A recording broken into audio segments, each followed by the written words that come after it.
Okay, Emilio, here we have all the cables connected. Obviously, we don't want to bore everybody with all the cable connections. And thank you so much for trying to make this pretty. We try our best. We try our best. But anyways, here is our switch right here. This switch in the actual scenario could be a centralized switch that's already in the network, or could be extended from that, all right? Yes. So for the purpose of demonstration here, we are connecting only the MVR and the camera to the switch. But for example, this cable that is going into the network, it can be to your centralized network connection already. Okay.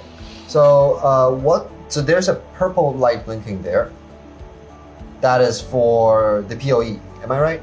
Yes, the light here, the orange one, is connected to the camera. So you can see the camera is actually flashing, and it means the PoE is being provided by the switch directly. Okay, obviously we can't use this camera, this exact camera for demonstration because it's lying on the table. Exactly. We want it to be installed on the ceiling, which is horizontal. Yes. So we actually have another camera that's set up, installed already, and we'll use that camera as our demonstration.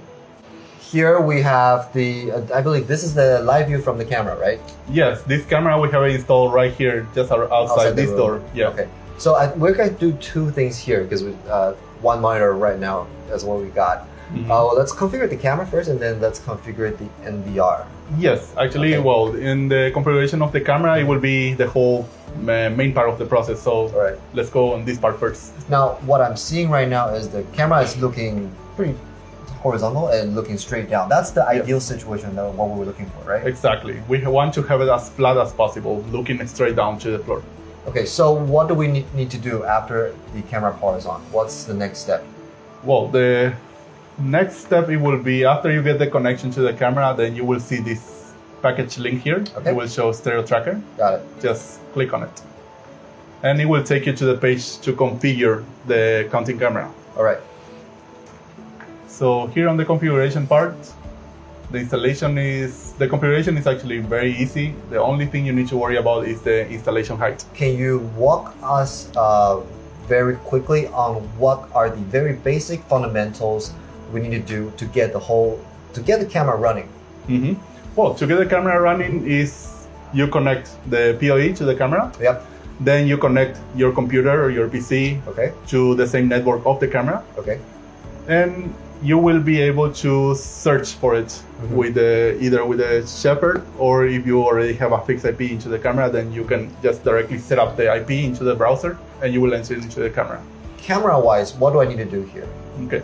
Camera-wise is I need to set up the installation height of the camera. This will be important because based on this one, the camera is going to be taking into account what is the measurement of the depth of the objects, how tall they are, how wide is my FOV going to be.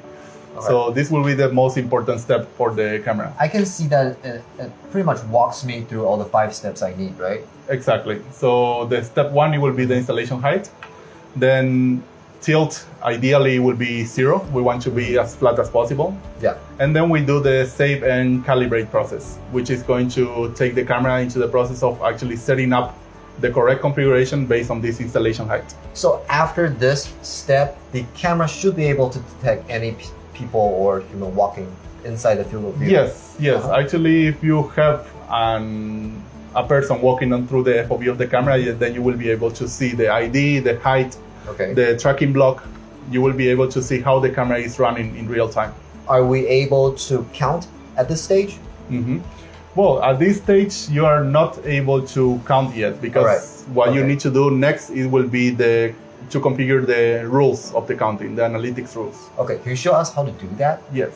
So here you will find on the left side the analytic rules. All right. Tap.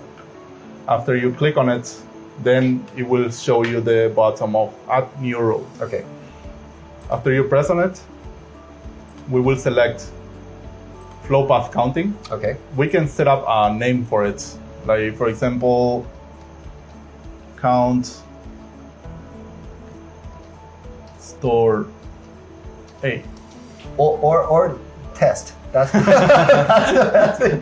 We like. Yeah, that will be the easiest one. But okay, let's assume this one is going to be one store. So let's put it as store A in VIVOTEK. All right. After you configure the flow path counting, you will be able to see that it will show you this rule. Okay. It will show you the outside, the inside, and also these little dots that will allow you to extend the rule, bend the rule, Okay. and also set up what is the direction that you want to count. Okay. Where exactly should I draw a rule? Anywhere inside my field of view? That is a very important question. So if you take into account this little custom property setting here, it will show you the show detect area option. Yeah. After you activate it, then it will give you this highlighted area. So the rule, the counting rule, needs to be inside this area to actually count correctly. Does the direction matter? Because you can't go this way and this way? Or sideways? Yes, the direction actually it will matter, because if you have your camera installed Yeah. and horizontally to the door, towards the door, that will be the most ideal case, because your FOV will be the widest on the coverage of the door. Yes. Okay, so we want the how do you say, the arrow to be horizontal to our field of view. Yeah, exactly. This way. Exactly. All right. We want this area to be horizontal to the coverage of the area that we are pointing to look at. All right. Okay. So here I know what is my detect area, so I can set up my rule within this area. All right. So now I am telling the counting rule is going to be every time that someone goes inside this room, it will count as in, and someone comes out, it will count as out. All right. And then what do we So after this, we basically finish. This is the configuration of the rule.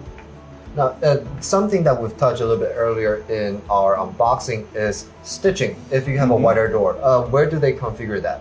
Okay, if you want to stitch a camera, then you will have the stitch camera option here on the left side. Okay. You can see, as we mentioned before, you can stitch up to 6 cameras. So we will be having this one as the master. You can configure which camera is going to be your master. And then you will be adding the slave cameras. The slave cameras at the end is going to take a snapshot of the full view of all the cameras added together. And here, the master camera will be able to place the counting rule only on this full view directly. It seems to me that at most they can stitch 7 cameras in a row. And I think that's pretty, we can cover all entrances. Yes, depending on the installation wide, height, right? it can be extremely wide. All right, cool. And is that it, just for the camera side? Yes, for the camera side, we already set up our rule. We already set up the installation height. So now after you go to the live view page, you will be able to see your counting rule. All right. Here. Oh, nice. Okay. And you will have the live data also, the in and out. Okay, so I believe after this, let's do the MBR, right? Yes. So now we have the feed you're looking here is just the MBR initial page. So we will go through the process of configuring the MBR, and then we will add the camera into it. This is the thing that our user or the SI will see when it's first powered on. Exactly. Okay. Yes. So can you walk us through the whole process? Yes. So the first startup, it will ask you to set up an admin account. Okay. So here we are going to send one admin account. Okay. We will not use tests in this account. Now, make sure for cybersecurity purpose, make sure to set up a rather strong admin password. So avoid test or admin, which is our favorite. Yeah. The other thing is, like, you will see that the UI is also going to tell you if your password is weak or middle or high. Okay, so they want to cheat the last block there. Exactly. Okay. Or also, if you have a password that is just way too weak, it will not allow you to set up the password also. All right. Okay, we hit apply. Okay. And actually, the MBR, it comes with a wizard. It will take you to through all the steps that it will need until actually start running up. Okay. So the first one, it will be to configure the time. This will be important, especially if you are going to record videos inside the MBR. Yeah. So here we can continue. The next one, after you configure the time, the MBR will take you to the insert camera. So here, the MBR is going to look on your network automatically. What are the cameras that he can find? Okay, and on default, our camera is on DHCP? default, the cameras usually will be on DHCP. So if you connect to your network and you have a DHCP server, you will be assigned an IP. Okay, so if this is a quick installation and if there is a DHCP server inside the network, yes, then I would assume that they can add the camera directly into the MBR with a yes, assigned IP. Exactly. Okay. So this will be the scenario that we have here. Actually, this MBR is connected to our network here in the company. So you will see all the cameras that are available here in the company. I think the camera that we are working with is with IP 180. Yes, exactly. So we can sort it. Like we have different options to sort it by IP, MAC, or model. Okay. So what we are looking here is the SC8131. So you're a sort by model guy, not a sort by IP guy. I sort by model, because I am used to it, so I will do it this way. But then after we find the camera that we want to add, I know this one is the camera that we have installed outside. Yeah. So I can select it and continue. So here, before adding the camera, of course, you need to give the credentials of access for the camera to the MBR. So here we are going to give the access. Good. The camera, when it first boot up, it will ask you to set up the password, right? Like any other camera. All right. All the devices, they will ask you to go through the same flow. You will always have to create the admin account. Okay, this is one part that we mentioned in the beginning of the video, actually, about the not needing the HDD. So, of course, here he's going to show you that he cannot create volumes because we don't have any HDD installed into the MBR. Okay. So this part we can skip. So this is actually a normal thing for what we're doing right now, which is crowd control solutions. Exactly. But later on, if they want to turn this into a recording solution, then they can add an HDD and build up the volume by themselves. Exactly. Okay. Yes. So here at the end, it will ask you if you want to turn on the Vivo Cloud service, which for this solution, actually, we don't need it yet. Right. And on further stages, we are going to be using this service later on. Okay, cool. So the MBR comes with the Trend Micro package. This is more concerning on the cybersecurity side. Yeah, but this only makes sense if you have a secure password, right? Exactly. Right. Yeah, if your password is test1234, then there is nothing that will stop the hackers. Yeah. So after you accept the Trend Micro package, it will take you to the UI of the MBR. It will start loading. Okay, so here you have it. Automatically, you can see this one is a live feed of the camera installed outside, and this is in the UI of the MBR directly. All right, I think I have a couple of questions here regarding the user. Before we go into crowd control, the first thing is, how do I change the language? Because based on where the customer is, that's actually an important thing. Yes. Right? Yes. Well, you will see the settings page here. Okay. Every time you want to access the setting page, it will ask you to input your password. Of course, because we don't want to allow anyone to access into the MBR. That makes sense. Okay. So here in the information tab, you will have the option of selecting languages. So we have, I believe, 12 languages supported into the MBR. Now, does the crowd control user interface language has to do related to this language here? Yes, it does. Okay. Actually, the language that you choose here, it will be the one applied in your interface of the crowd detection, crowd control solution. So you don't have to do twice, right? Exactly. Now, Emilio, one thing that just came out of my mind is obviously we don't want the counting data to pile up. We want it to reset every single day. Now, can we do that, and how can we do that? Well, that will be the ideal scenario. Every time, every day before the store opens, we want to reset the counting data to 0. Yeah. So to do this, we can go into the setting page here. You will find the reboot button. Okay. And here you will find this little setting option. So every time it reboots, it cleans up the counting data and goes back to 0. Exactly. First start. Exactly. Right. So what I can do here is enable the reboot schedule. I will choose the days I want to do this reset. Okay. And the time. For example, my store opens at 7 in the morning, then I will reset it maybe at 6 in the morning or 6:30. After I apply, then every single day at 6:30 in the morning, he will do a reboot and it will show me the clean data. Is there anything else we need to configure?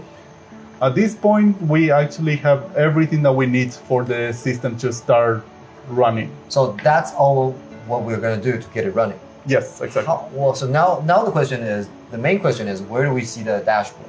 Okay, For crowd so, control. well, going back from the original, I am here in the main page of the configuration page. If you click into this icon, Okay. you will go back to the live view of the camera. Yep. And here you will see the option of the function of crowd control solution. Okay. After you click on it, it will take you to the UI, the interface that your customers are going to be looking at. Okay, so our crowd control, based on my knowledge, works in 3 different stages, or 3 different colors, you would say. So you have green when it's empty, Open, and, then, yes. and you have red when it's occupied, fully Yes. occupied, and then there is a middle in between where there's it's somewhat occupied, and that's Exactly. orange. Am I right? Exactly. Okay. That is because in the beginning we were talking about allowing the customers to take their own decisions. Yeah. So that is why we have this kind of visually interface, easy to understand. Green is welcome, red stop. Sort of like a traffic light. Exactly. concept, It's right? a traffic light concept. Okay. So when you have here in the UI, if you go into the configuration of the UI, you will see the 2 different modes this display can work. One of them is the one that is going to have the green, the orange, and the red one. Okay. And the other one is going to have only the green and red. All right. Why is that? Is because after looking some of the solutions in the market, we saw that maybe the caution, like the middle step between the enter and stop, it can be confusing for more elderly people. So for this example. just makes it more flexible for Exactly. the user. So it's more flexible. It depends on your scenario. Okay, got it. So just to demo here, we are going to use the 3 levels: enter, Sure. caution, stop. Sure. Then we have the configuration that you need to configure inside the interface. It will be the maximum allowance. occupancy, right? Exactly. Okay. So I The think maximum occupancy will be the one that it will depend on your scenario. got it. Understood. Say if the customer wants to remove the logo, can they do that right now? Yes, actually in the appearance and option, we can choose to show the logo or not. Okay. And also you can choose if you want to show the Power by VIVOTEK or not. Got it. Got it. Okay. I think this is pretty straightforward. Yeah, it's Am I right? in terms of the configuration, it's very simple, very straightforward, very user-friendly. The minimum configuration you need is what is your maximum allowed occupancy. So they can leave everything else and they can just set up this number. System Exactly. is ready to go. So I will have it here as Maybe at 10, 10, maybe? Oh, sorry. I will have it here at 10. Okay. And I will be showing the current occupancy of the store. I can also choose if I want to show the available occupancy. So say if there's 2 people inside a store out of 10, what does current occupancy and available occupancy mean? Well, in this term, for example, 2 people inside the store, the current occupancy will be 2. 2. The available occupancy will be 8. Okay, so so it depends on how they want to look at it. Exactly. Understood. So the most straightforward and option, it will be the current one. So that's why it's set as default Got in it. the MBR. Got it. After we save the configuration, you can choose the option of go to counting page. And then that's the dashboard that's Exactly. outside So the store. now you will see the 10 that we configured before. It will be shown here in the allowed Okay. place. I think the last thing we need to do right now is just to get some hardworking colleagues to test start this out. walking around- Start around. walking and demo this with us. Yes. All right, then let's do that. Yeah. All right, Amelia, what I'm looking at here is the real life simulation. And I can see that aside from the dashboard here, there is a small overlay in the bottom of the screen that shows the counting camera. Yes, that will be the live video of the counting camera installed right outside the door. And here it will be simulating what is the storefront going to look like. So you will have the display that is actually telling people if they can enter, they can stop, or anything like that. Okay, so let's see how that works in an actual scenario. So we will see the people going inside and the counting starts going up.